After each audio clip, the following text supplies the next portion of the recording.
Dia kata delok, kalau dia kat picak, gaduh itu gaduh-gaduh. Berarti kami tendu, rano ka iyo baik, rano ka iyo muda. Berarti kata bui Quran. Anda dalam kali, kakek dia bui. Ibu tidak boleh nyai beliau. Tidak boleh awaknya nyai beliau. Boleh buatkan musyawarah seperti awaknya. Seperti ibu-ibu komandan bui musyawarah kan. Berapa? Ini Ramadan gerap tau. Ini kaji kedemi kan mau kamu awaknya. Awaknya dia try. Boleh Ramadan ada kali urusannya. Rupanya jauh dengannya kesenangan yang diberikan oleh Allah. Wadah kami kesenangan oleh Allah Subhanahu Wa Taala. Pok nangka kemeja makanan untuk kamu tahu. Yang dirinya wadahnya sih kami jangan itu dulu.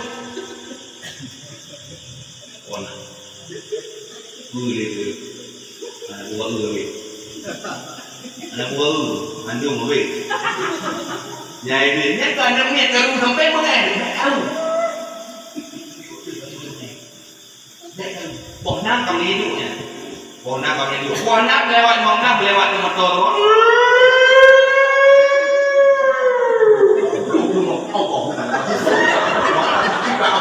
Ikut yang ni sampai hai mana? Tak tahu. Bukan tahu. Kau mudah konek tak. Bahkan buka kotak ni kena. Kotak buka kotak.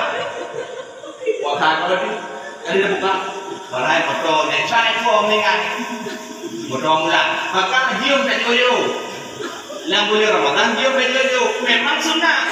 Ada buka wena matang kitab sunnah. Sunnah bawai buka kotak. Dan sunnah ke tahu buka kotak sunnah awal tak pernah. Kita berbuka awal tak pernah.